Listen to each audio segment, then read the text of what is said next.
Assalamu alaikum all. On behalf of MedExam Expert, I welcome you all to this orientation session about extended TOEIC exam. I'm Dr. Amna Najam, Assistant Professor Obs and Gynae in Al Nafis Medical College and Hospital, Islamabad. And I've been associated with teaching as well as both undergraduates and postgraduate students since last 6 to 7 years. And I've been associated with MedExam since 2020. And we have conducted successfully many batches of both written as well as um, extended talks, and before that, long case FIVA courses. So today we are going to discuss how to ace this exam of extended talks. I'm sure most of you have gone through the written courses of MedExam. I can see some faces of our students which were there in the written exam as well. So you are quite familiar with our pattern of studies, but still extended talks it's a little bit tricky, and it requires more extensive knowledge as well as performance based. It's a performance based exam, and apart from your knowledge, it requires how to exhibit that knowledge in words, and how to ace that confidently, and how to approach the patient. That's very much important in exam.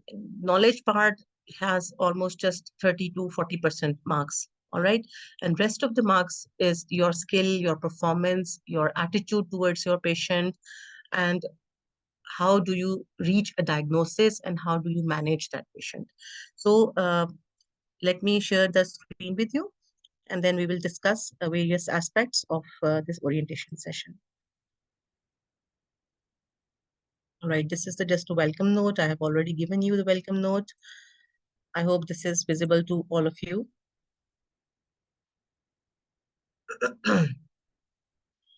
The CPSP extended talks, most of you by now are familiar with the pattern of the extended talks. And in both IMM as well as in FCPS and MCPS, the extended talks circuit comprises of 12 to 14 stations. And these are usually short cases. Short cases can be a role player based, like or a simulated patient. What's the difference between role player and a simulated patient? Role play is basically not an actual patient, but somebody who is, who has been taught the emotions, and who has been taught how to behave and how to, give the history. But that person is not an actual patient, and that role play can be me, you, anyone. But usually they select people who are not from the gynae department, or who are not from the medical, in fact, field. And this can be some IA as well. All right. And what is a simulated patient? Simulated patient is actually a pool of patients the CPSP has, and these are actual patients. And for example, if there's a patient with fibroid, it's enrolled in CPSP, and that patient will be attending the exams every time. Not every time, that this pool keeps on updating. All right. So simulated patient is an actual patient actually, but since this is a simulated environment of exam, and you are not seeing that actual patient in an OPD or in an emergency, so that's why they are called simulated patients. And their history might be somewhat can be manipulated, a little bit changed according to the case-based scenario. Okay, what is case-based discussion? CPDs. So short cases will be of two types. One type of in which there is a patient or there is a role player, and in a CPD is basically case-based discussion, and that is between you and the examiner. All right, there is no third person, and there's a difference in how you attempt a role play station and how you have a discussion with the examiner. We'll be discussing that later on in other slides. So the stations will be most of those 7 to 8 stations will be of short cases, and in a 12 to 14 stations, at least 3 to 4 stations are basically about the demonstration of skills. And that demonstration of skills actually includes the history taking as well as the OBS and gynae examination. So the examination on the mannequin as well as examination on the real patient is basically a skill station. So including, if you include those stations in demonstration skills, then there will be 4 demonstration skill stations. Otherwise, you can say that history and examination ki 2 stations, and then 2 stations will be of actual performance of skills that will be including instrumental delivery or taking hysterectomy, like on a model, and things like that. We will be discussing that skills later on. So 4 stations will be almost a little bit change can be there, but almost 3 to 4 stations will be of the demonstration of the skills and procedures. Examination on mannequin में इस तरह से है कि pelvis examination for a gynae patient will be on the mannequin. It's not, the vaginal examination and the bimanual examination in a patient with HMB or patient in an old patient. This is not no more done in CPSP now. Mannequins in CPSP, they do contain findings. So please do not think that you are just doing a drama type of a thing, and you will be just doing bimanual examination, and the examiner will give you findings. If you are asked to perform if you're asked to perform a cusco-speculum examination, if you're asked to perform a biomanual examination on a dummy or a mannequin, your performance will be marked, as well as your assessment and judgment of findings can be marked as well, because CPSP has mannequins which have findings like there will be a cervical growth, and there are findings of irregular uterus with doughy appearance, like which are fibroids. All right, so at least you will be able to pick that this is something different from the normal. All right. Otherwise, generally, if that kind of a mannequin is not there and you are asked to perform, what will you do in the examination? Then you just have to tell tell the examiner what are the steps of the examination, how you are going to proceed, and then whatever findings you will be asking from the examiner will tell you only those findings. So you have to be very methodical in your approach. So you won't just randomly say that just give me the findings of my manual examination. You will be I will teach you later on in detail that how do you ask for an examination findings, right? Whatever points you will be asking, examiner will be telling you only those points. So do not give general statements in exam. I'll come to that later on. Okay, some stations will be 1 or 2 stations are mandatory for counseling. Counseling will come in any form. It can be breaking bad news. It can be preconceptual counseling. It can be counseling of any kind of a medical disorder, any kind of fetal anomalies, and it can include counseling of post-op operative counseling of a patient, HRT counseling. There are so many long lists of counseling stations. So you must know the basic steps of counseling, eye-to-eye contact, rapport building, and we'll be inshallah discussing these in details, and I will be practicing counseling stations in our course as well.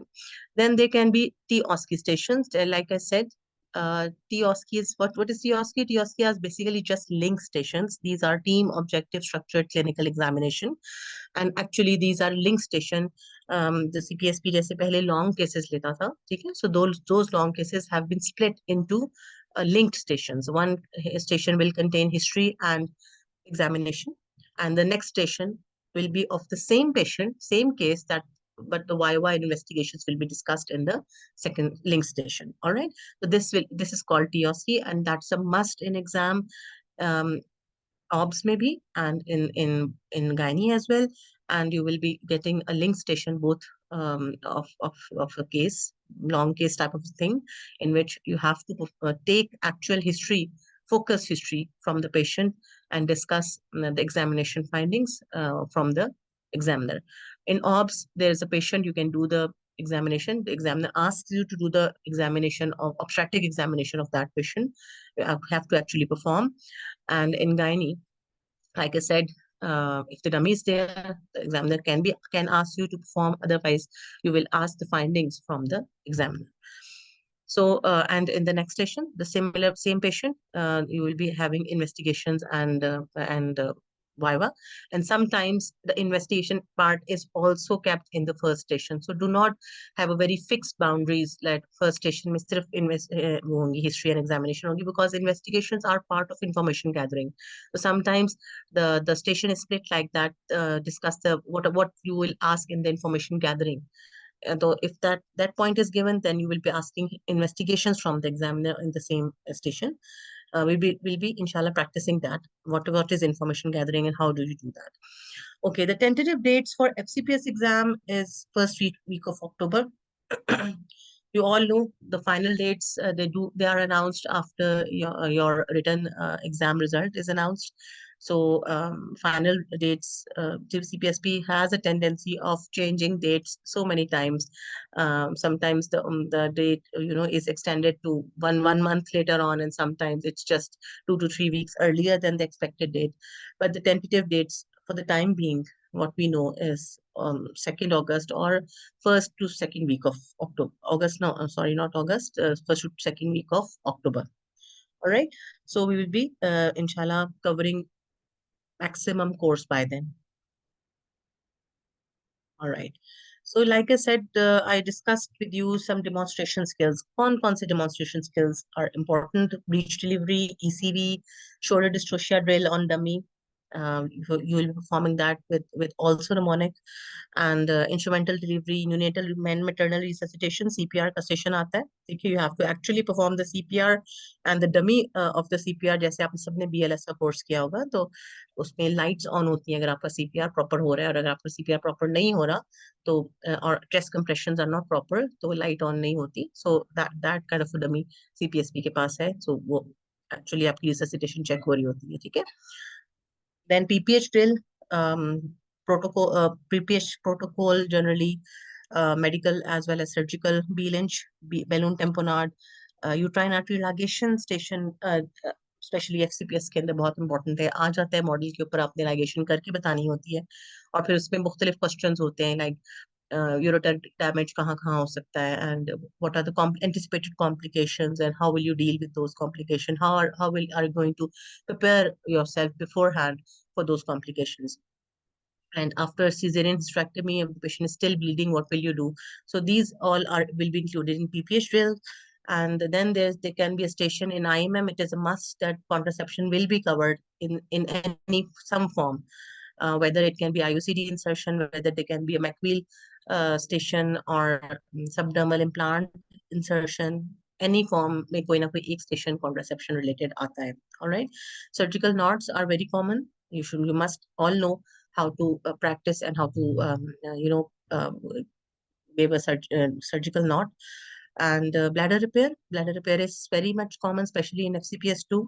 Actually, bladder of a goat is there, and you have to perform the in 2 layers. You have to perform the repair of the bladder and ureter repair. You must also know about it. And liquid-based cytology, pap smear station is there. Liquid-based cytology पूरी kit पड़ी होती है, ठीक है. उससे relevant viva फिर आपका सिन वगैरह पर हो रहा होता है, लेकिन एटलीस्ट किट परफॉर्म कैसे करना है, पैप स्मीयर परफॉर्म कैसे करना है. इंडिविजुअल सैम्पलिंग, ये तो बहुत कॉमन सा एक सेशन है, IMM के लेवल का है. पार्ट 2 में यूजुअली नहीं आता, लेकिन ऐसा नहीं है कि सिर्फ पाइपल ही आपसे करवाएंगे. They will ask you about other methods as well, and theoretical knowledge भी आपकी चेक हो रही होगी. ठीक है. This is combined with various type of reports, and they give you like in a secretory phase, and in a secretory phase sampling time, the report shows that this is a proliferative phase. What does this mean, and how will you treat this patient now? So various types of reports of pipal biopsy or endometrial sampling will be shared with you, and you will be asked management as well as interpretation of those reports. So this all is included in the endometrial sampling station. Then they can ask you about the cesarean hysterectomy steps on a model.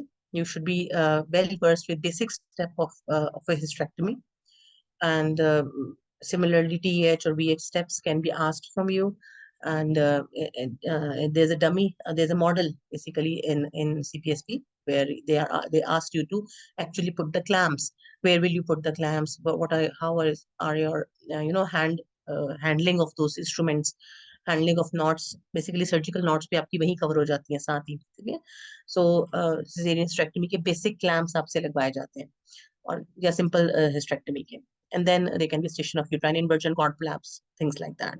So all these skill stations you should be very well versed with. But remember, हम बहुत tension लेते हैं skill stations की, but these skill stations will be only 2. Examination को मैंने कहा अगर निकाल दें तो आपका सिर्फ 2 स्टेशंस मैक्सिमम आएंगे जो स्किल स्टेशन, इस ये वाले सारे स्किल स्टेशंस। बाकी आपका जो मेजर चंक है एग्जाम का, that is short cases, and short cases will cover each and every module, ठीक है? So do not think that किसी एक मॉड्यूल से ज्यादा आएंगे और बाकी लेस इंपॉर्टेंट है। शॉर्ट केसेस में एक्सटेंडेड टॉक्स में कन्वर्ट ही इसलिए किया गया है ये, ताकि आपका मैक्सिमम नॉलेज, मैक्सिमम आपकी परफॉर्मेंस चेक हो सके, ठीक है?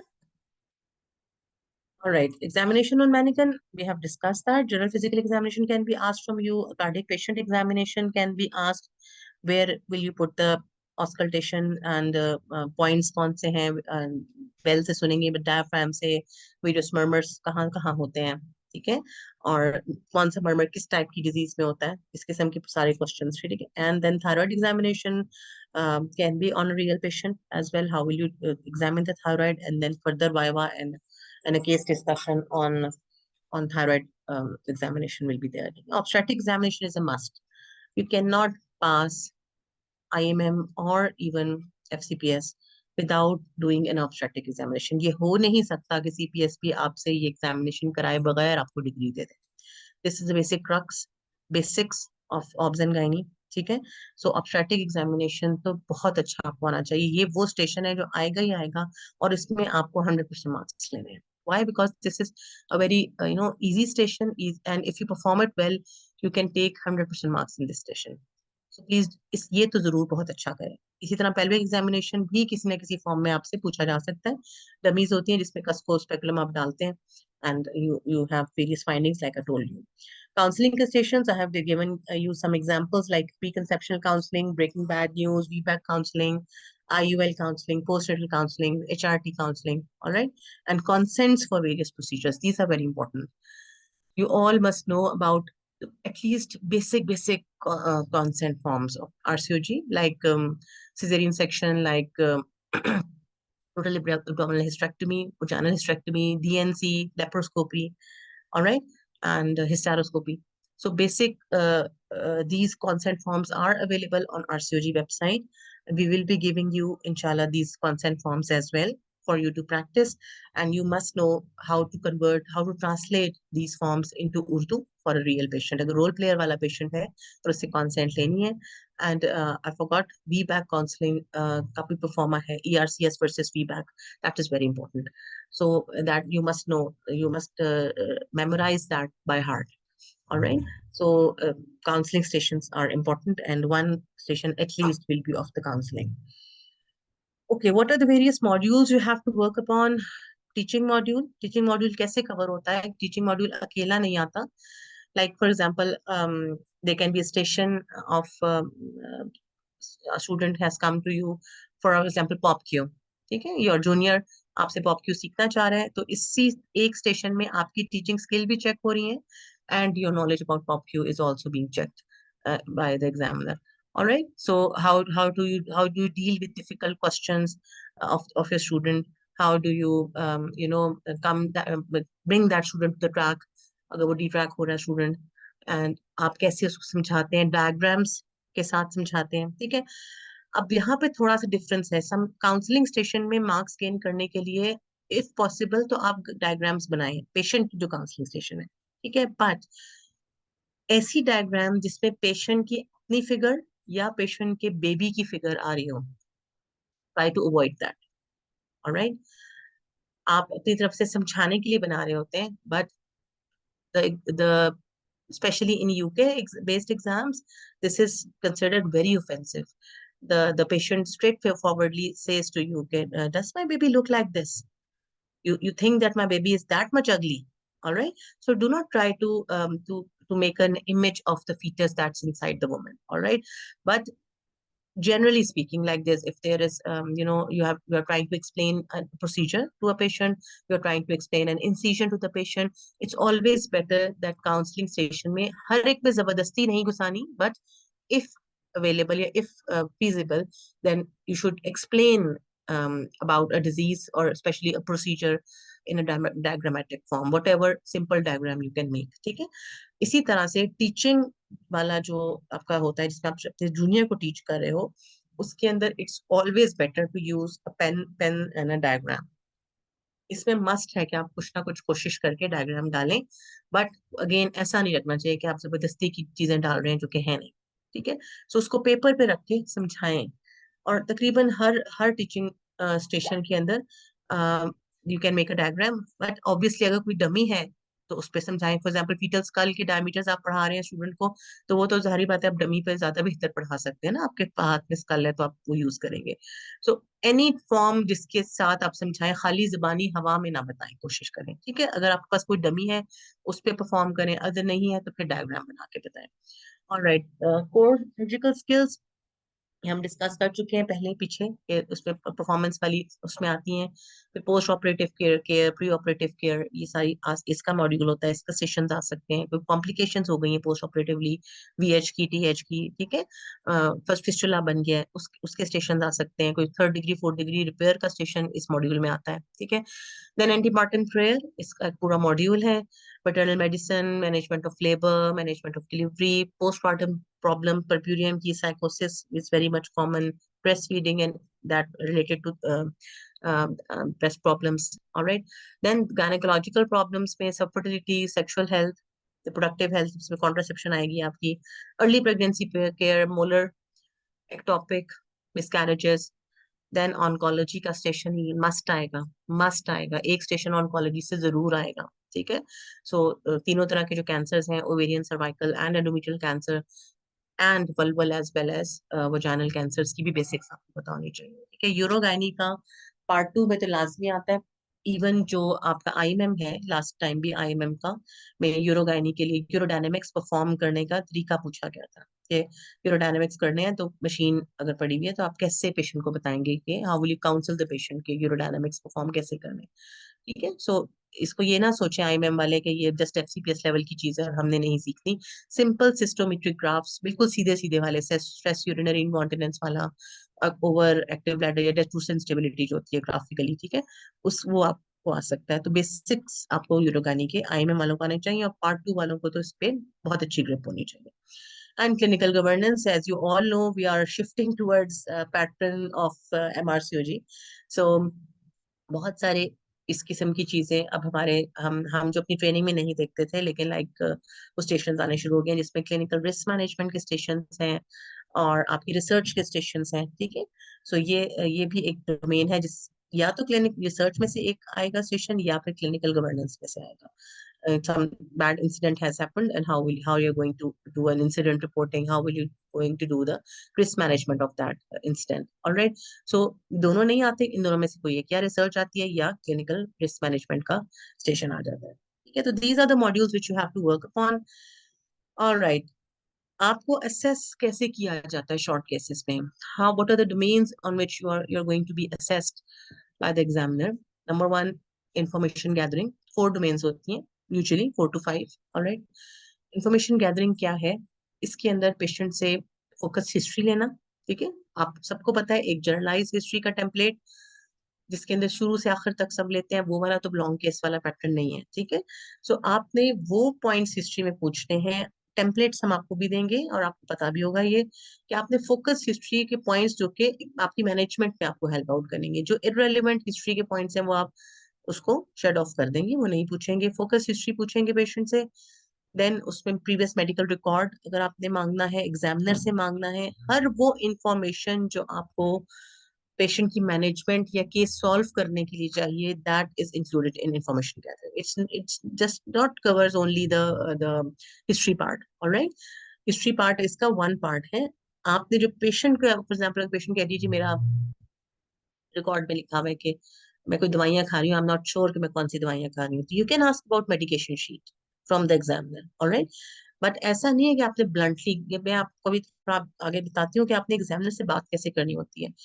There are students who come to me and say कि आपने कहा था कि एग्जामिनर इंफॉर्मेशन देते हैं, बट वी आस्क्ड के ये वाली हमें मेडिकेशन शीट दे दें या शुगर चार्ट दे दें पेशेंट का. तो एग्जामिनर सिंपली रिफ्यूज्ड. वजह क्या होती है?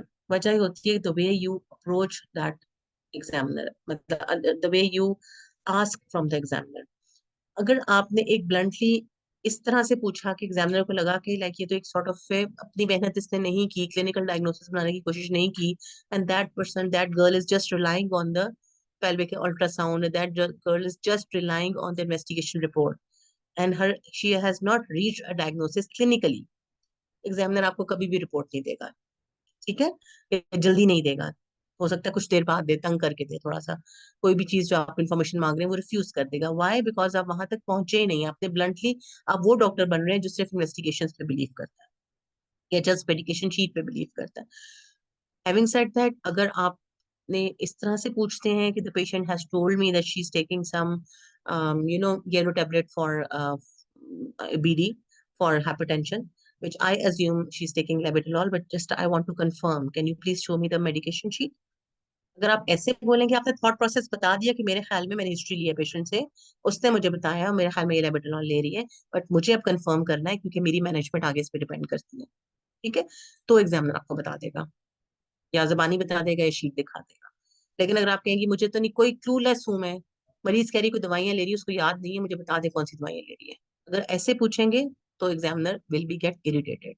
सो आपने बहुत ज्यादा इस चीज की हम आपको प्रैक्टिस करवाएंगे भी, और आपने खुद भी करनी है जब भी आपने इस कोर्स को आगे पढ़ना है, कि आपने एग्जामिनर से बात कैसे करनी है, चीज मांगनी कैसे है, और इसी तरह से जब आप एग्जामिनर को कोई इन्फॉर्मेशन दे रहे होते हैं तो वो कैसे उस तक पहुंचानी है. ठीक है? पेशेंट से लेकर इंफॉर्मेशन एग्जामिनर को कैसे कन्वे करनी है, इस ये भी एक आर्ट है.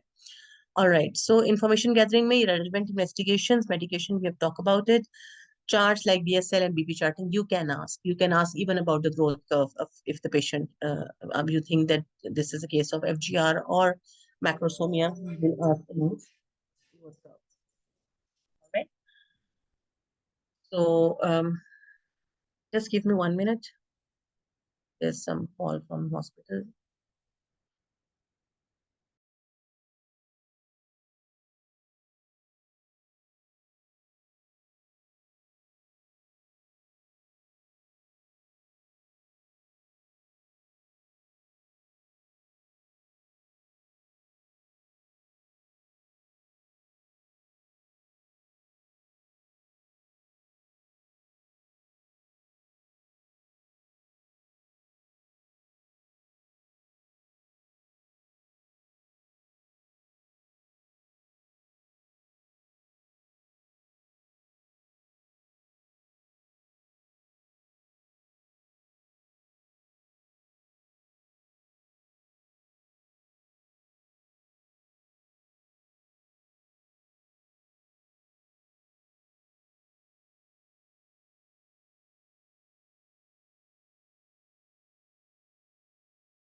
All right.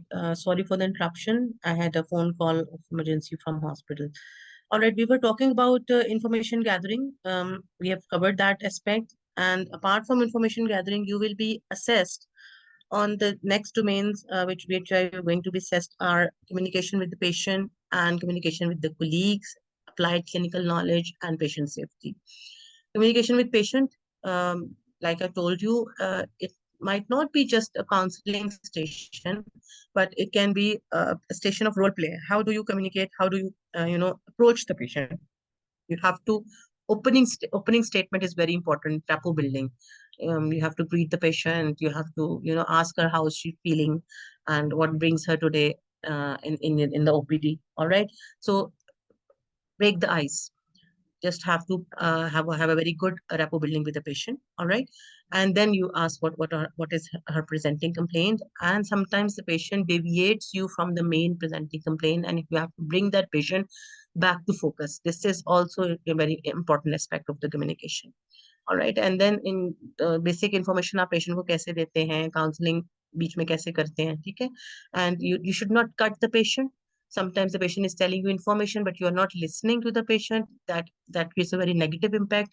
Sometimes obviously role play को तो बताया होता है ना कि क्या बोलना है उसने, तो आपको इन्फॉर्मेशन बहुत इंपॉर्टेंट इन्फॉर्मेशन बीच में बता रही होती है, और आप अपनी धुन में, क्योंकि अपने आपने एक डीडी सोची होती है, और आप बस वो रट्टा सोचा होता है कि मैंने ये फोकस हिस्ट्री के 10 टेम्पलेट्स के पॉइंट्स पूछने हैं, तो वो 10 के 10 मैंने पूछ लेने। मरीज आपको कुछ गाइड कर रही है, कोई एक सिरा पकड़ा रही है आपको हिस्ट्री का, and you are not listening to that patient.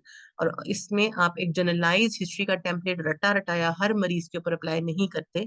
Sometimes आपकी हिस्ट्री, फोकस हिस्ट्री में भी चेंज हो जाता है आपका template according to any information the patient has given to you. So patients को कट नहीं करना पेशेंट, लेकिन अगर इररेलेवेंट बात हो रही है, फोकस से हट रही है, then obviously you have to bring that patient very politely to the focus.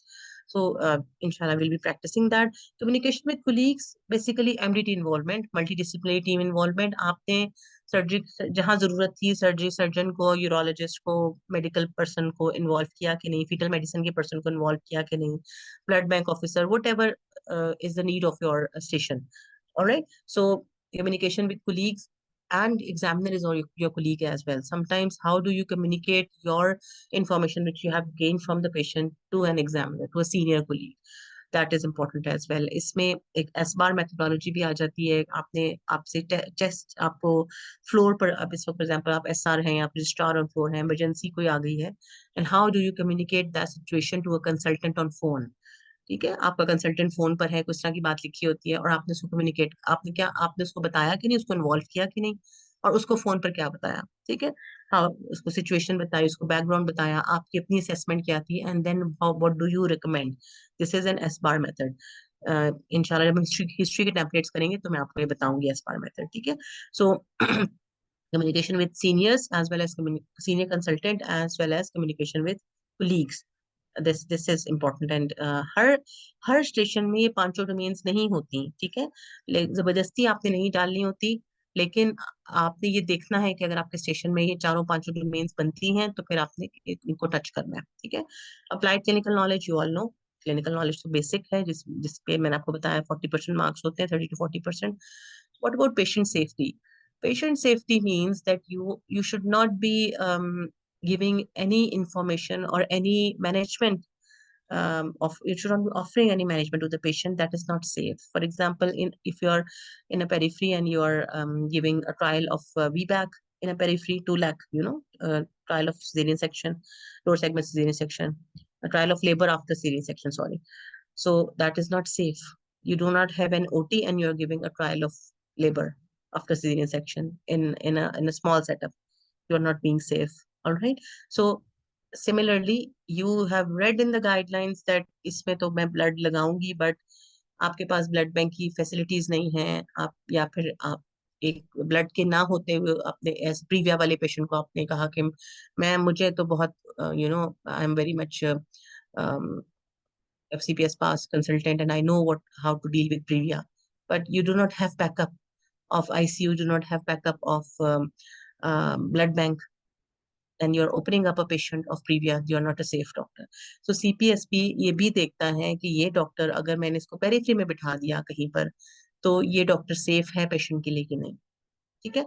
So that's why it's very important that her station में पेशेंट सेफ्टी का कोई ना कोई एक या दो पॉइंट्स होते हैं, कुछ ऐसे पॉइंट्स होते हैं जिसकी बेस पर अगर आपने पेशेंट की को सेफली नहीं डील किया, तो भले आपने बाकी सारे स्टेशन सारा बहुत अच्छे डोमेन्स किए मगर आप पास नहीं हो पाते। ये कुछ बहुत बेसिक सेफ्टी के पॉइंट्स होते हैं, ठीक है। जैसे मतलब मैंने आपको बहुत सारे एग्जांपल्स दिए हैं। फॉर एग्जांपल अगर आप पेशेंट को 9 हीमोग्लोबिन पे, 10 हीमोग्लोबिन पे, आप क्योंकि आपने पढ़ा है कि मैंने 10 हीमोग्लोबिन करनी है इलेक्टिव सिजेरियन से पहले, आपने पेशेंट को ब्लड लगा दिया, so that's not quite safe approach, ठीक है।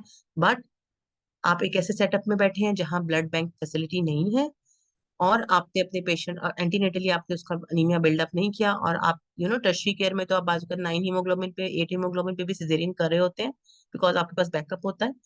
बट पेरिफेरी में आप बैठी हैं और आपने कहा कि मैंने तो अपनी ट्रेनिंग में 9 हीमोग्लोबिन के बहुत सिजेरियन किए हैं, तो मैं भी यहाँ कर सकती हूँ। No, you are not a safe doctor now.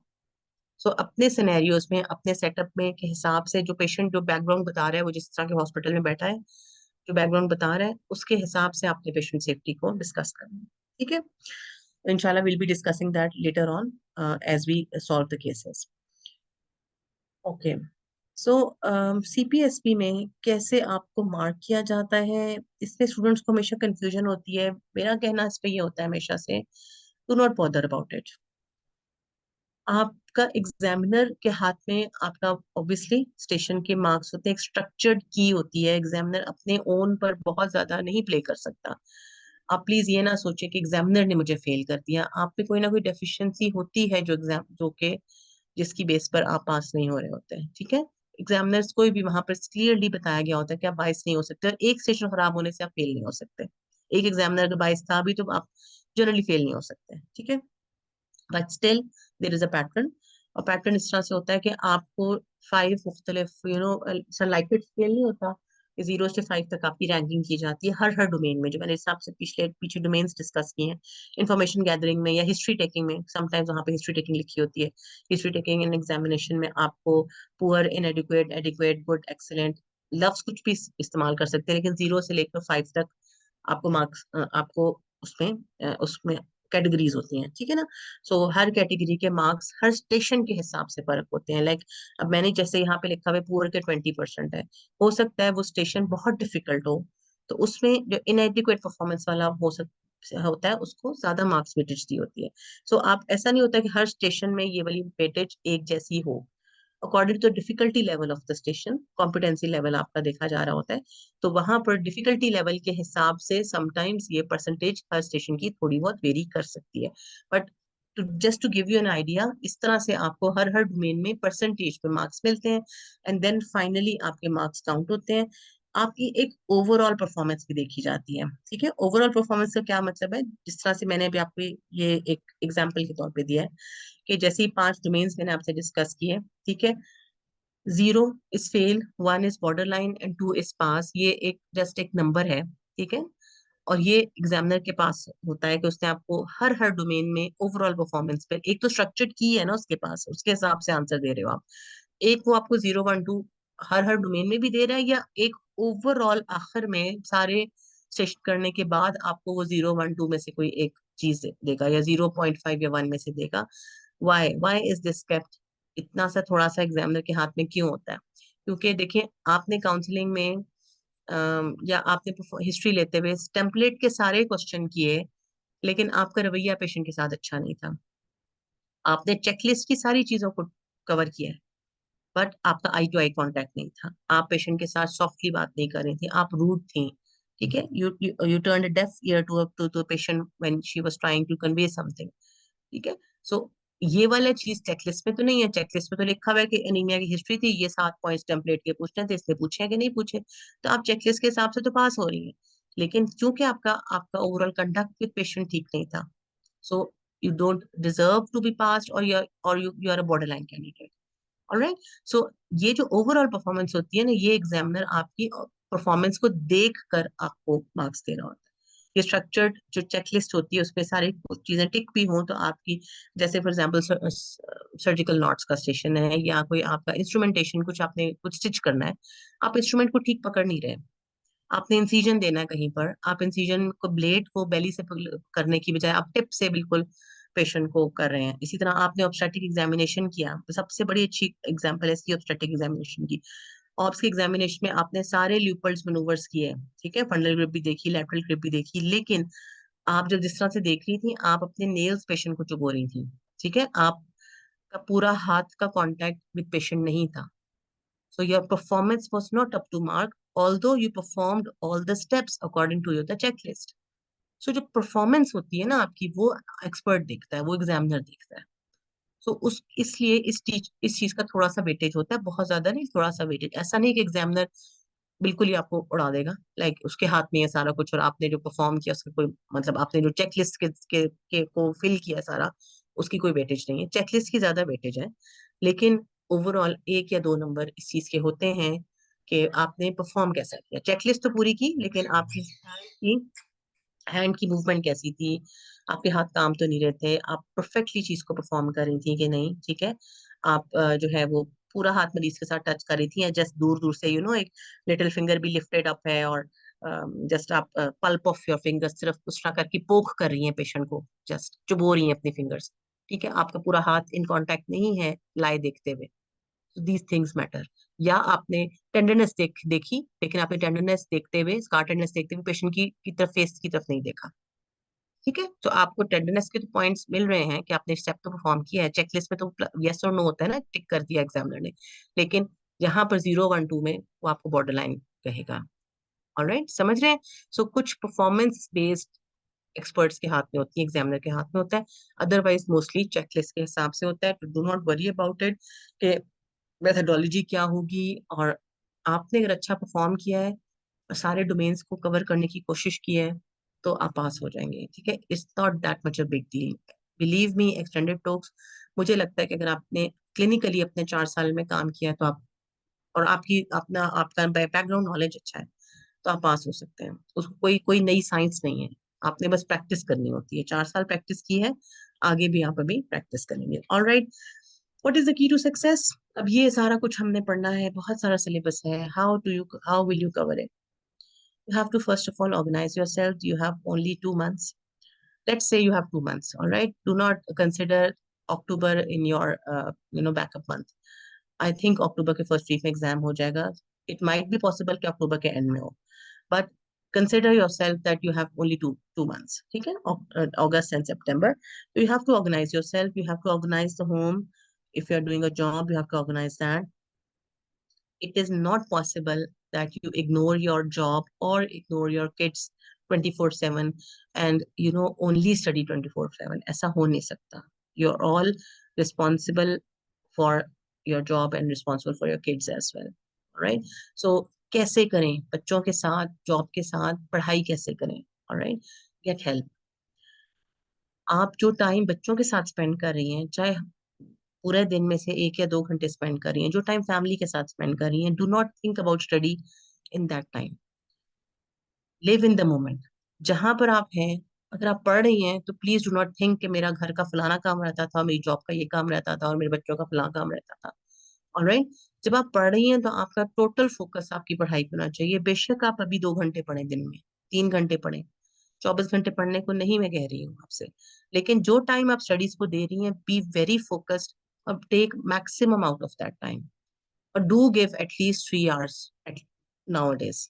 करीब होके हम ज्यादा आवर्स की बात करेंगे, ठीक है?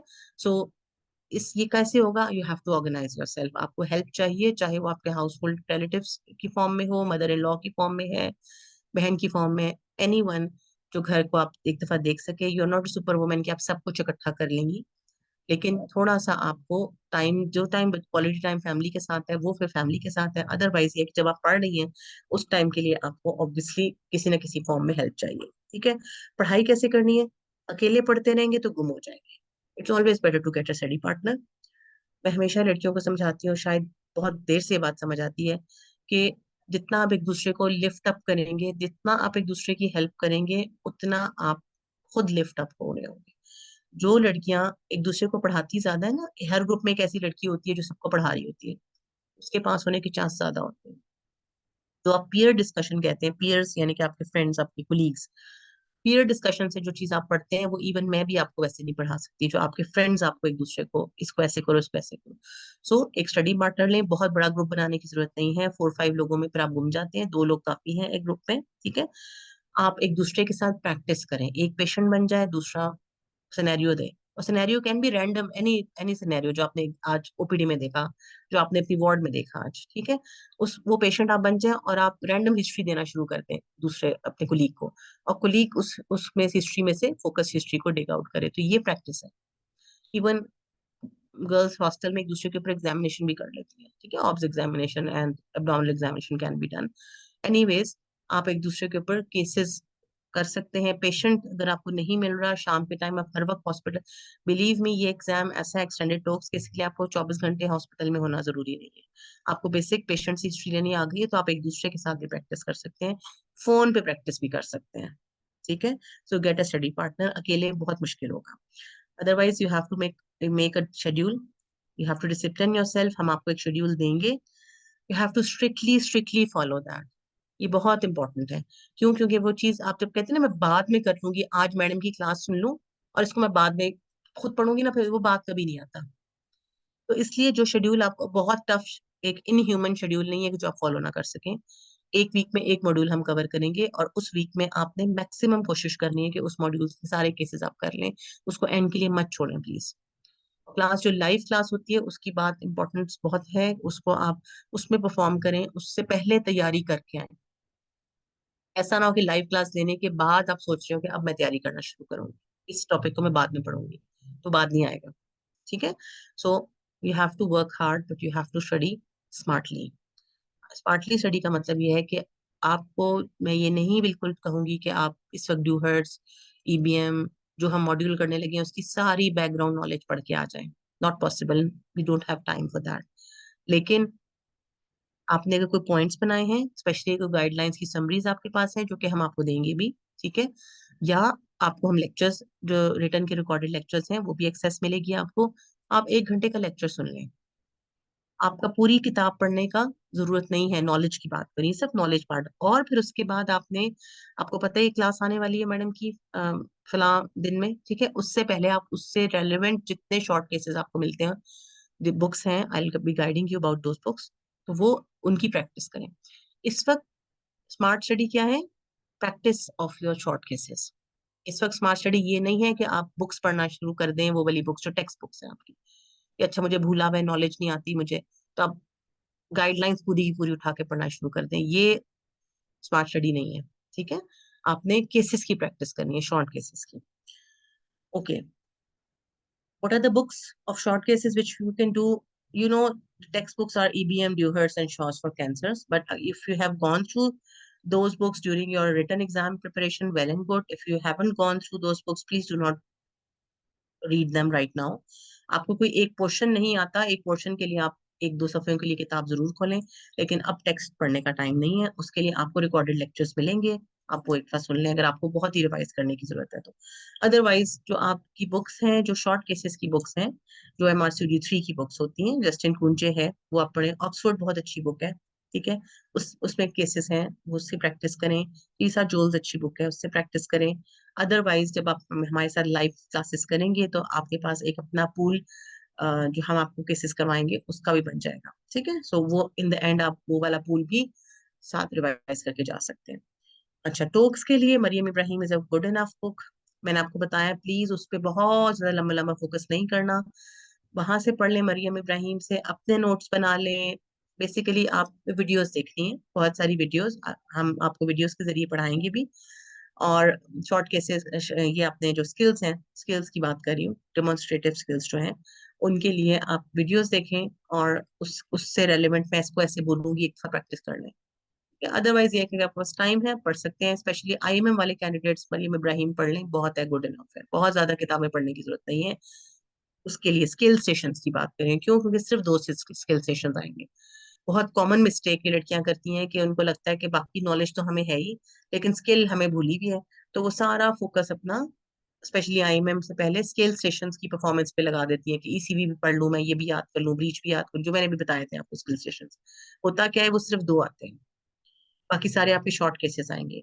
वो आपकी जनरल नॉलेज चेक हो रही है कि आपने ओवरऑल पेशेंट को अप्रोच एंड मैनेजमेंट कैसे करनी है, ठीक है। तो सिर्फ स्किल करके जाएंगे तो पास नहीं हो सकेंगे, शॉर्ट केसेस करने हैं, वो 80% वो आ रहे हैं, ठीक है, एग्जाम में। ये गाइडलाइंस समरीज हैं, हम आपको साथ शेयर करेंगे। समरीज समरीज पढ़नी है और समरीज इंपॉर्टेंट है। Let's talk about little about what's the key to success. कैसे मैक्सिमम मार्क्स आप एग्जाम में गेन कर सकते हैं। बिफोर एग्जाम मैंने काफी बात कर ली इसके ऊपर कि आपने, you have to organise yourself, you have to get a study partner. Daily के आप मॉड्यूल वाइज, जो वीक वाइज हमारा मॉड्यूल चल रहा है, उसके शॉर्ट केसेस की प्रैक्टिस करें और एक दूसरे के साथ करें, ठीक है। ड्यूरिंग एग्जाम, ड्यूरिंग एग्जाम भी एक बहुत लंबी लिस्ट है। जब हम साथ साथ प्रैक्टिस करेंगे तो हम इस पे बात करेंगे कि एग्जाम में बात ये होती है कि आप अपनी नॉलेज को कन्वे कैसे करें एग्जामिनर को। अगर आप नॉलेज में लैक कर रहे हैं, फिर तो obviously you need to refresh your knowledge. But बहुत दफा होता क्या है कि आप नॉलेज वाइज बुरे नहीं होते, लेकिन आप परफॉर्म नहीं कर पाते, स्ट्रेस में परफॉर्म नहीं कर पाते, या आप मैक्सिमम मार्क्स गेनिंग टेक्निक से नहीं बोल पाते, ठीक है। सो उसमें बहुत इंपॉर्टेंट है कि आप, जैसे फॉर एग्जाम्पल आपको ये पता होना चाहिए कि एग्जामिनर बेस्ड अगर है, जैसे केस बेस्ड डिस्कशन है, तो उसमें कैसे बात करनी है। और रोल प्ले वाला अगर कोई स्टेशन है जिसमें पेशेंट से बात करनी है, तो उसमें कैसे बात करनी है। एग्जामिनर से जब आप, एग्जामिनर से डिस्कशन हो रही है, तो आपने एक क्रिस्प सेंटेंसेस में अपनी बात को कन्वे करना होता है, बहुत लंबी कहानियां नहीं करनी होती। And you can use medical jargon, medical terminologies, ठीक है। But if you are talking to a role play or a simulated patient, आप उस वक्त मेडिकल टर्मिनोलॉजी या बड़ी बड़ी बातें नहीं करेंगे, बिल्कुल सिंपल उर्दू में उससे हिस्ट्री लेंगे, बहुत डिटेल्ड बातें पूछेंगे। और जब वही चीज एग्जामिनर को समराइज करके आप बता रहे हैं, तो फिर उसमें ऐसा नहीं लगना चाहिए कि that you are just translating from Urdu to English. Towards examiner, you have to sum up those things in a very beautiful and presentable way. इस चीज की बहुत बहुत बहुत प्रैक्टिस चाहिए। फॉर एग्जाम्पल, अगर जैसे HMP की हिस्ट्री है, आप मरीज से क्या पूछते हैं, how many pads you soak, how what was your previous pattern, and is there any passage of floods, flooding, soiling, alright, ये सब डिटेल मरीज से पूछते हैं। अब एग्जामिनर को, अगर तो ये सिर्फ हिस्ट्री का स्टेशन है ना, जैसे मैं आपसे कहा लिंक स्टेशन आएगा, फिर तो बतानी है ये सारी डिटेल। अदरवाइज होता क्या है कि वो स्टेशन पेशेंट की आपने जस्ट थोड़ी सी फोकस हिस्ट्री लेकर, असल में वो स्टेशन मैनेजमेंट का होता है। और आपको टास्क में लिखा होता है, डू नॉट वरी कि आपको पता नहीं होगा, वहां पे लिखा होगा कि you discuss the management with the patient, या discuss the management with the examiner.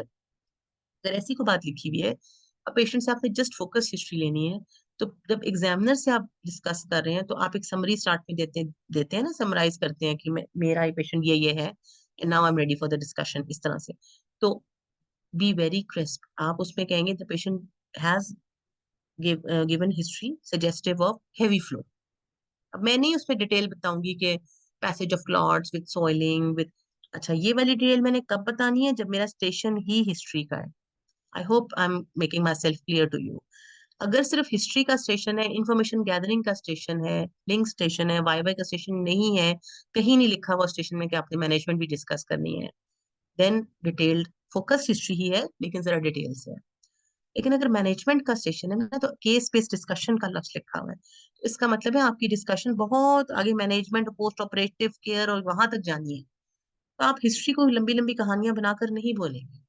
तो इस चीज की हमने प्रैक्टिस करनी है कि आप ट्रांसलेशन नहीं करेंगे, बल्कि एक कुक करके, आई एम नॉट सेइंग कि कुक वर्ड्स बोलें, रटे रटाए वर्ड्स बोलें, but I am just saying कि उस 10 लाइनों की एक लाइन बना के खूबसूरती से एग्जामिनर को कैसे प्रेजेंट करना है। ठीक है, इस चीज की प्रैक्टिस करनी है। दूसरा, कुछ बहुत इंपॉर्टेंट चीजें होती हैं जिनके मार्क्स होते हैं, जैसे for example if you are discussing something sensitive with the patient, something private with the patient, आपने थोड़ी सी उसको ना साइन पोस्टिंग करनी होती है। लाइक आपने पेशेंट को एक आधा जुमला इस तरह का बोलना है कि आप बुरा ना माने, बट मुझे ये डॉक्टर होने के नाते आपसे पूछना है। ठीक है। सो उसको एकदम से उसके ऊपर एक सेंसिटिव इशू को एकदम से ब्ला करके ना बोल दें, ऑलराइट, ब्लंटली ना बोल दें। एकदम का एक पेशेंट एम्बेरस फील करे, ये क्या हो गया, ये क्या पूछ लिया इसने मुझसे, हस्बैंड के से ये एनी हिस्ट्री, आप फर्टिलिटी हिस्ट्री पूछ रही हैं, हस्बैंड रिलेटेड प्रॉब्लम कोई पूछना चाह रही हैं। ठीक है। सो सेंसिटिव सेंसिटिविटी के साथ थोड़ा सा उसको, जैसे होता है ना साइन पोस्ट करेंगे, I am going to ask a sensitive information from you, alright. So उसको एक आधी लाइन थोड़ा सा कि मैं आपसे है तो प्राइवेट बात, लेकिन मेरे लिए जानना जरूरी है, माजरत के साथ, लेकिन मेरे लिए जानना जरूरी है। अब आप एक लाइन ही बोलेंगी, पेशेंट तैयार हो जाएगी कि अच्छा कोई सेंसिटिव बात आने लगी। ठीक है। तो इस चीज के मार्क्स हैं, इस चीज के मार्क्स हैं कि आप एक ब्लंट डॉक्टर तो नहीं है, आपने पेशेंट को कंफर्टेबल फील कराया कि नहीं। पेशेंट डिस्कम्फर्ट में वो आपको इन्फॉर्मेशन नहीं देगी। और जो रोल प्ले होता है ना, रोल प्ले, उसको ये बात सिखाई होती है कि अगर आप साइन पोस्टिंग नहीं करेंगे, अगर आप इस तरह से नहीं बोलेंगे, तो पेशेंट आपको इन्फॉर्मेशन देगी नहीं। वो बस आप, वो उसको नहीं ट्रस्ट आप पे, वो आप पे कॉन्फिडेंस उसको नहीं आया, वो आपको नहीं देगी, वो आपसे छुपाएगी बात, वो आपको नहीं बताएगी, और आपका स्टेशन खराब हो जाएगा एक छोटी सी बात पे। और रोल प्लेयर को ये बात सिखाई दी होती है। ठीक है। सो इसलिए बी वेरी, अब ये मैं आपको सिर्फ एक पॉइंट बताया, इस तरह के बहुत सारे पॉइंट्स हैं कि ड्यूरिंग एग्जाम्स आपने क्या ट्रिक्स हैं, क्या टिप्स हैं, जिसकी वजह से जो आप परफॉर्म करें तो आपके मार्क्स मैक्सिमम आते हैं। हालांकि परफॉर्म सब लड़कियां पढ़ के गई होती हैं, ऐसा तो कोई भी नहीं होता कि जो ना पढ़ के गया हो। किसी के मार्क्स बहुत अच्छे आते हैं, किसी के नहीं आ पाते, हालांकि आपको लग रहा होता है कि मैंने ठीक आंसर दिया। यही छोटी छोटी चीजें होती है जिन पे आपके मार्क्स लूज कर रहे होते हैं। Do ask about allergies, do ask about past medical and surgical history. ठीक है। सो क्योंकि वो मैनेजमेंट के लिए इंपॉर्टेंट है, किसी मरीज का सीजरियन हुआ है, आपकी मैनेजमेंट चेंज हो जाएगी ना, उसकी मोड ऑफ डिलीवरी डिस्कस करते हुए। So that's how you go in during exam. During exam क्या ट्रिक्स एंड टिप्स हैं, वो हम साथ साथ प्रैक्टिस करेंगे। ऑलराइट। ओके। कोर्स आउटलाइन में I have told you, there will be short cases, there will be skill demonstration, we will be discussing some if you get time in the end, we will be discussing some past paper talks as well, papers में आपको करवाऊंगी जो आ चुके हैं पहले।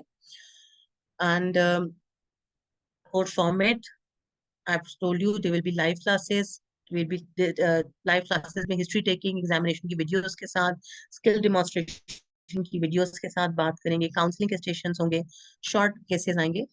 And overall बहुत सारी लोगों ने हमसे पूछा कि आप का पैटर्न क्या है, आप का लाइक शेड्यूल क्या है। तो detailed schedule will be shared with the paid candidates only, but I will tell you that we'll be having 2 to 3 classes per week. In between these classes, I will give you time for prepare self preparation, and as well as if you want to have a background knowledge about that module, you can listen to the lecture of the written lecture, which written के लिए जैसे हमने lectures record किए हुए, knowledge based lecture अगर आप सुनना चाहें तो वो सुन सकते हैं। And meanwhile you can practice the books, कुंजे हो गई, ऑक्सफोर्ड हो गई, तो उस मॉड्यूल रिलेटेड आपको टाइम दिया जाएगा। ठीक है। 1 वीक में एक मॉड्यूल, जैसे मेंस्ट्रुअल इरेगुलरिटीज का एक पूरा वीक है। ठीक है। सो उसमें लाइव क्लास आपकी 2 to 3 सेशंस ही होंगे, लेकिन बाकी दिनों में आप अपनी प्रैक्टिस करेंगे। बाकी दिन में हम क्या करेंगे, I be giving you some task as well as discussion, मतलब case scenario I be giving you. वो आपके एलएमएस आपकी वेबसाइट के ऊपर भी अपलोड हो सकता है, आपकी वेबसाइट आपके व्हाट्सएप पर भी आपसे शेयर हो सकता है। And you will have you will solve those cases on your WhatsApp पर, जैसे वॉइस मैसेज में होता है। ठीक है। या इवन अगर आपके पास वो सिस्टम नहीं है, आप वॉइस मैसेज नहीं कर सकते हो तो आप टेक्स्ट मैसेज कर दो, ठीक है। बट ये है कि इट्स बेटर कि आप बोल के करो, क्योंकि आप एग्जाम में तो बोल के ही प्रैक्टिस होगी ना। Then I will be giving you feedback. So that depends upon the group. If the group is too large, so I cannot give feedback to one, एक टास्क 24 लोगों ने सॉल्व किया तो I can not give feedback to whole 24 people in one day. But I will randomly choose people जिनको मैं feedback दूंगी, और आपको फीडबैक सुनेंगे बाकी लोग, और अपनी फीडबैक अपने परफॉर्मेंस को उस फीडबैक से कंपेयर करेंगे, ठीक है। अगर ग्रुप छोटा है, स्मॉल छोटा है, तो फिर मैं सबको दे सकती हूँ। तो that depends upon the group. But हम ये वीक में एक या दो लाइव क्लासेस के अलावा कुछ एक वन टास्क या टू टास्क, बहुत लंबे होमवर्क्स देने के मैं कायल नहीं हूँ, ठीक है। कि आपने खुद भी पढ़ना है, आपने सेल्फ स्टडी भी करनी है, आपने अपनी प्रैक्टिस भी फ्रेंड्स के साथ करनी है। That is more important. Live classes will give you clue, do not depend upon only classes. No course can make you pass your exam unless and until you practice yourself, ये बात याद रखें। चाहे आप इस वक्त यूके का भी कोई कोर्स ले लेंगे ना, वो भी आपको पास नहीं करा सकेगा जब तक आप खुद प्रैक्टिस नहीं करेंगे। सो कोर्स कैन गाइड यू कि आपने बोलना कैसे था इसको, ठीक है। लेकिन प्रैक्टिस आपने अपनी करनी है। तो in between those classes you will be practicing and you will be doing your कुंजे एंड ऑक्सफोर्ड बुक्स जो है मैंने आपको बताई है वो आप करेंगे, ठीक है। आई will be giving you feedback. So generally speaking course schedule इस तरह से है कि हमने अगस्त में कोशिश की है कि सारे गायनी के केसेस को कवर कर लें, एंड सितंबर में हम शॉर्ट केसेस ऑप्स के कवर करेंगे। आपको टॉक्स जो है स्किल स्टेशंस वो लाइव भी मैं कुछ कराऊंगी, और कुछ जो है वो आपको वीडियोस के जरिए भी आपको स्टैंडर्ड जैसे ऑल्सो नोमोनिक्स के साथ जो वीडियोस हैं वो कराई जाएंगी। इन द एंड इंशाल्लाह will be having a mock exam. और मॉक एग्जाम ऑनलाइन तो जरूर होगा। आई ट्राई कि आपका ऑन साइट, जो लोग स्पेशली मेरी इस्लामाबाद में हैं, इवन लास्ट टाइम हमने जो कंडक्ट करवाया था तो उसमें बाहर से मुल्तान से भी लड़कियां आई थी इस्लामाबाद, ठीक है। So that depends upon you कि आप मॉक एग्जाम ऑन साइट वाला लेना चाहते हैं, नहीं, that will be separate from this course. But online mock exam is a part of this course, वो आपको जरूर मैं करवाऊंगी। और उसी तरह से सर्किट होगा आपका प्रॉपर, स्टेशंस होंगे, और वो सिर्फ एक मैं एग्जामिनर नहीं होती, बल्कि हम मल्टीपल एग्जामिनर्स को, जो कि एक्चुअली सीपीएसपी के एग्जामिनर्स होते हैं, उनको इनवाइट करते हैं, और उनके साथ आपका मॉक एग्जाम होता है, ठीक है। और आप प्रॉपरली परफॉर्म करते हैं, इसी तरह से बेल बजती है, उसी तरह से आपको स्टेशन आपका होता है, और आप एक रूम में दूसरे रूम में इस तरह से करके आपको तो प्रॉपर ऑनलाइन एग्जाम होता है, मॉक एग्जाम होता है, ठीक है। So that's about it. In the end ये थोड़ा सा मैंने आपको हमारी टीम ज्यादा गाइड करेगी if you will be joining us. So आपको एक एलएमएस मिलेगा, एलएमएस लर्निंग मैनेजमेंट सिस्टम कहते हैं, यानी कि एक वेबसाइट पर आपका लॉगिन हमारी वेबसाइट पे बन जाएगा। And all the study material which I have been talking about, like recorded lectures of the knowledge wise lectures of the theory, वो आपके फ्लैश कार्ड्स, आपके गाइडलाइंस की summaries, everything will be shared with you on the website, ठीक है। You you will have a login, easily access होगा आपका।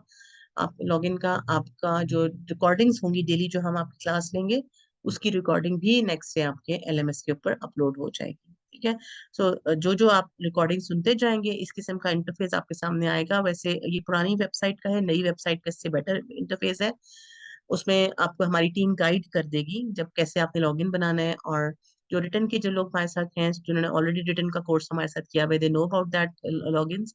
सो उसमें आपके लॉगिन बनने के बाद आपके रिकॉर्डिंग्स एक एक पोर्टल में शेयर हुई होती हैं, and rest of the material, study material is shared in another portal. All right. So if you have any question, I'm there to ask you, to answer your question, sorry. That's it from my side. If you have any query regarding exam pattern, any tension, you can share with me.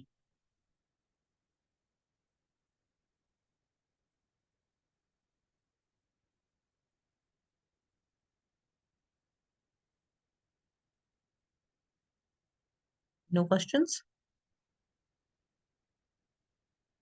Any question you want to ask about the course? Because my team always tells me that the students have so many queries and वो पूछना चाह रहे होते हैं कि जी जी can I ask a question please? yes, sure. मैं पता करना चाह रही थी कि ये जो एमसीपीएस एग्जाम है, इसकी जो हमने अगर प्रैक्टिकल साइड करनी है तो हम्म। ये होगी क्या FCPS अगर हम आगे कंटिन्यू करना चाहें? देखिए उसमें ये एमसीपीएस दोनों के लिए कोर्स है, ये वाला जो कोर्स है इवन आईएमएम के कैंडिडेट्स के लिए भी है, ठीक है, क्योंकि बेसिक पैटर्न आपका सेम ही है। एमसीपीएस भी आपको एक कंसल्टेंट डिग्री दे रहा है और एफसीपीएस भी वही है, ठीक है। लेकिन एफसीपीएस का थोड़ा सा डिफिकल्ट लेवल ज्यादा होता है, डिफिकल्टी लेवल ज्यादा होता है, ठीक है, एज कम्पेयर टू एमसीपीएस। लेकिन सेम पैटर्न होता है आपका, उसी तरह से 12-14 स्टेशन आते हैं जैसे मैंने भी आपसे डिस्कस किया, वही स्किल स्टेशन होंगे, कोर्स तो वही है ना आपका भी, ठीक है। जी जी सो जी। the same course you can take and that will help you for MCPS as no well। अच्छा, और दूसरी सॉरी, बात है कि आपकी एक्सेस MCPS के एग्जाम तक रहेगी। हाँ जी बोले।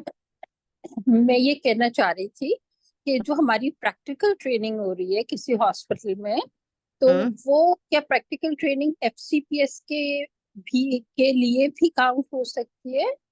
नहीं नहीं नहीं, पहले किसी जमाने में हुआ करती थी, बहुत पहले, लाइक आज से कोई 12-15 साल पहले, ठीक है, अब नहीं होती। अब अगर आप एमसीपीएस जब आप एनरोल होते हैं ना सीपीएसपी के साथ, जब आप स्टार्ट में एनरोल होते हैं तो आप एक कैटेगरी में एनरोल हो जाते हैं कि आप एमसीपीएस जी कैंडिडेट के रूप में या एफसीपीएस। तो आपने दो जी साल एमसीपीएस करना है, एंड अगर आप एफसीपीएस भी करना चाहते हैं तो अगेन आप एफसीपीएस 1 करके एफसीपीएस के तौर जी पे जी। दोबारा वो वाले 2 2 इयर्स आपके काउंट नहीं होंगे। ओ माय गॉड, ये तो फिर तो कब्र तक ये चलेगा मामला। नहीं, अगर आप आई आई अश्योर यू, अगर आपकी तरफ से सिंसेरिटी है तो आपका एमसीपीएस एक गो में निकल सकता है, ठीक है। जी बाद में आपने जी एफसीपीएस में जाना है, मसला क्या होता है हमारे पास, हम पढ़ते सारे हैं लेकिन हम गाइडेंस नहीं होती, हम लोग जी बस एक जी। रैंडम स्टडी कर रहे होते हैं हवा में ना। ना ना, प्रॉब्लम कितना ये होती अच्छा है कि आप है। माशाल्लाह, आपने सब बताया कि किस तरह हैंड कांटेक्ट, फिंगर कांटेक्ट, और थैंक एक्सप्लेन कैसे करना है, डॉक्टर से कैसे इंशाल्लाह बात वी विल करनी बी है। तो discussing such a each and good every. Approach, thank very you good so much. मैं अप्रोच। अपने स्टूडेंट्स के ऊपर बहुत इंडिविजुअली वर्क करती हूँ, ये बात ये भी ध्यान में रखें कि मेरे जो कोर्स की हाईलाइट है ना, स्टूडेंट्स जो बाद में फीडबैक में देते हैं वो ये करते हैं कि जितना दिल से आप पढ़ाती हैं ना, आपका दिल होता है कि बस जी पास जी। हो जाए, आखिरी वक्त तक पास, तो हर हाल में ये होना चाहिए इसको। और वन टू मुझे वन इतना कॉन्टेक्ट, मजा आ रहा है लेक्चर सुनने में। बस मैं वन टू तो वन फीडबैक देती हूँ, and I personally give you कि आप में क्या खराबी है, आपने अपने आप को कैसे इंप्रूव करना है, we work on that, specially mock के बाद मैं आप सबको अलग अलग फीडबैक देती हूँ कि आपने, हमारा मॉक का रिजल्ट कहीं सबके सामने डिस्प्ले नहीं होता, तो डू नॉट थिंक कि मैंने बुरा परफॉर्म किया तो मेरी बेइज्जती हो जाएगी सबके सामने। इंडिविजुअली आई ईमेल यू, हमारी टीम आपको ईमेल करती है और मेरी फीडबैक और एग्जामिनर्स की फीडबैक इंडिविजुअल परफॉर्मेंस पर आती है आपके, और साथ साथ थ्रू आउट द कोर्स भी मैं आपको गाइड करती हूँ। बट मुझे आपसे क्या चाहिए, sincerity, you have to come up in the live classes, you have to perform. If you do not perform in the live classes, I will not know कि आप किस लेवल पर हैं, ठीक है। सो जी जी। इतनी मुझे सिंसियरिटी आपसे चाहिए, चाहे गलत सही कोई नहीं डांट रहा है, कोई एग्जाम नहीं हो रहा, बेशक बुरा परफॉर्म करें, डू नॉट फील शाय कि सबके सामने मेरी इंसल्ट हो रही है, मुझे नहीं आ रहा, या मैं, जितना आप परफॉर्म करेंगे मुझे आपकी गलतियां पता लगेंगी और मैं उन पे वर्क करूंगी।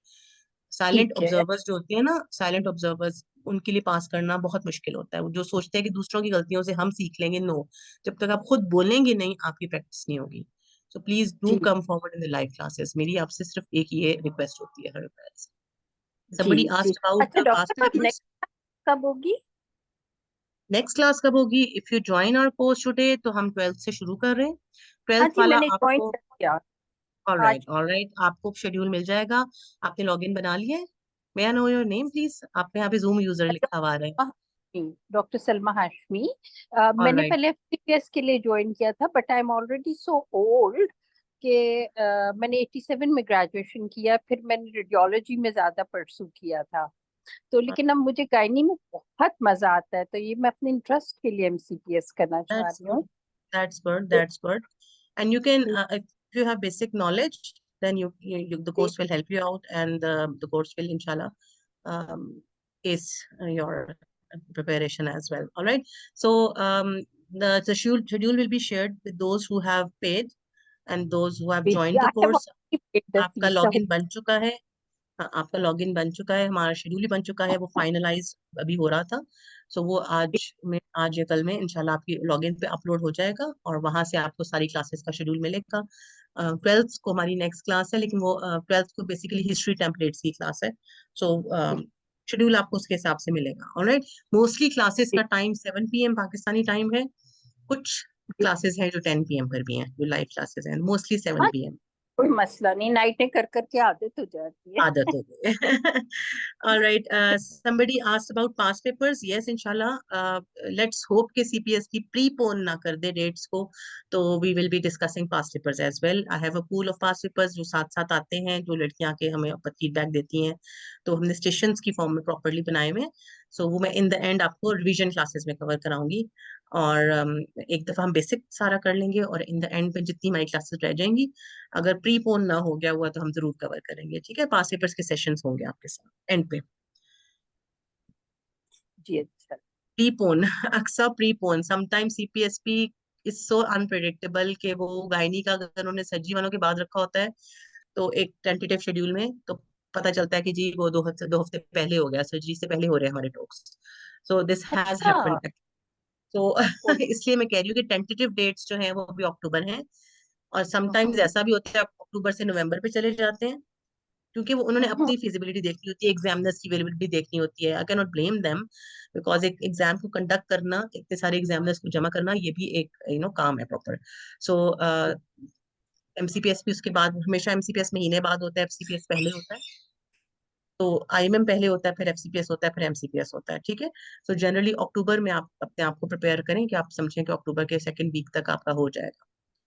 ऑलराइट. ठीक। FCPS और IMM और की बात करें, अगर कोई MCPS अभी पढ़ना शुरू कर रहा हो लेकिन मेरे पास पास नॉलेज है ना, और रेडियोलॉजी से भी नॉलेज आ जाती है। अच्छा, आपके लिए हेल्प हमारी ये है कि मैंने आपको कहा कि रिकॉर्डेड लेक्चर्स आपसे शेयर होंगे. ठीक है, आपके पास सभी बुक्स पढ़, आप MCPS हैं तो आपके पास वैसे टाइम भी है कि आप साथ साथ मॉड्यूल वाइज बुक्स पढ़ लें, बिकॉज आपका एग्जाम FCPS की 1 महीने बाद होगा. ऑलराइट. सो जी। आपका MCPS रिटर्न क्लियर है, डॉक्टर सलमा? नहीं नहीं, अभी मैंने दिया ही नहीं, अभी आज मैंने इरादा अभी किया अभी कि आना है, रिटाइम। महीने बाद आना है, राइट? ऑलराइट. जी सो हमने रिटर्न का भी कोर्स किया था. आप हमारी टीम मेंबर से राब्ता करके अगर आप चाहें तो आप रिटर्न के लिए जो हमारी मेरी लाइव क्लासेस थी ना, उसकी रिकॉर्डिंग भी आपसे शेयर, मतलब रिटर्न कोर्स का जो मटेरियल था हमारा, वो आपसे जी। आपने हमारे साथ लाइव सेशंस तो नहीं लिए, लेकिन वो आपसे शेयर हो सकता है मटेरियल. ठीक है. प्लीज उसमें मेरे रिटर्न में साथ हम, शेयर कीजिए। हाँ, वो आपसे मेरे हो सकता है. साथ उसकी फिर आपको वेरी मतलब वो कोर्स ग्रेट। लेना पड़ेगा. और ये अभी ग्रेट। जो आपने कोर्स लिया है वो आपने एक्सटेंडेड टॉक्स का कोर्स लिया है. रिटर्न का कोर्स अलग से अभी जस्ट खत्म हुआ है, बट उसका मटेरियल आपको एक अलग सेपरेट कोर्स के तौर पे आप you can buy that as well. Alright. तो सो कहाँ पर यू हैव टू कांटेक्ट, आप कांटेक्ट करेंगी टीम मेंबर को who is with us. I think Farheen is with us from the med exam. है? समरीन या फरहीन, ऐसा कुछ म्यूजिकल सा नेम है। फरहीन हाय है, डॉक्टर फरहीन आना, है. यस डॉक्टर आना। ठीक है. शी द माई सलमा है, ये हमारा रिटर्न का कोर्स लेना चाह रही है. Please discuss with me later on. जो रिटर्न का हमारा कोर्स अभी खत्म हुआ है, तो she can have access, she can buy that course. ठीक है. नॉट इन जी this sure. This course, sure doctor आना, as a sure. Separate course she can buy. So आप उससे कांटेक्ट कर लीजिएगा. ठीक है. Thank all right you, ma'am. Thank you. Any other question? All right. So I hope to see you all in the live classes as well with whole zest and zeal. And सबसे अच्छी team मेरी वो होती है, सबसे अच्छा course मेरा वो होता है जिसमें स्टूडेंट्स एक्टिवली पार्टिसिपेट करते हैं. आई लव दो स्टूडेंट्स जो ट्राई करते हैं. ठीक है. If you don't try and you just come with just to attend the class half-heartedly, the course will not go is not going to help you out. I'm just telling you right now. So आप एक full जेस्ट and जील के साथ कोशिश करके आए class में, like आपको थोड़ा सा वो मॉड्यूल पढ़ के आए, आप उस बेसिक नॉलेज आपको हो, then we will work on your shortcomings. ठीक है. सो एक्टिवली पार्टिसिपेट करें. आप ये मत सोचें कि आप पहले आपने किया हुआ था, आपको रिसेंटली नहीं आता, या फलाने को मेरे से ज्यादा आता है. Please do not think like that. Every student is important for me. Every student, whether you are a topper of a class, whether you are backbencher, all right, every student is important, and my aim is to get through every student. ठीक है. every student को पास कराना है और उंगली पकड़ के पास कराना है, लेकिन मुझे आपसे सपोर्ट ये चाहिए कि आप उसमें एफर्ट डालें. ऑलराइट. सिर्फ सुन के जाने से नहीं होगा पास. मैं आके बोल के चली जाऊं, और मैं एक्चुअली क्लासेस में, हमारी लाइव सेशंस में हम परफॉर्म करेंगे. मैं आपको पढ़ाऊंगी नहीं, ये पढ़ाने के सेशंस नहीं है. स्टडीज आपने रिटर्न में कर ली है. ठीक है. और उसके लिए आपको बैकग्राउंड में नॉलेज का मिल भी रहा है, मटेरियल मिल भी रहा है. अगर आपको नहीं आता तो आप लेक्चर सुन लें. ठीक है. But when you come in the live class, we will perform. I will give you case scenarios. and you will perform, and I will give you feedback, and I will correct you. This is how we are going to, inshallah, go through in this course. All right. Thank you so much for joining in. Hope to see you all in the live session. And on behalf of MedExam team, that's it. Thank you so much. आपको team member का नीचे number लिखा हुआ है, इसकी recording Facebook पे हमारे MedExam expert का पेज है, प्लीज डू जॉइन दैट. और उसके ऊपर रिकॉर्डिंग भी इस सेशन की शेयर हो जाएगी. That's free for all. ये सेशन एक जस्ट सत्या जा रही है for everyone who is taking exam for tricks and tips. Whether you join us और you don't join us, you can share this recording with all of your friends as well. It's okay. And if you join us, so inshallah we'll be looking forward. Thank you so much. See you. Allah Thank you. Hafiz. Thank you so much. Thank you. Allah Hafiz. Hafiz.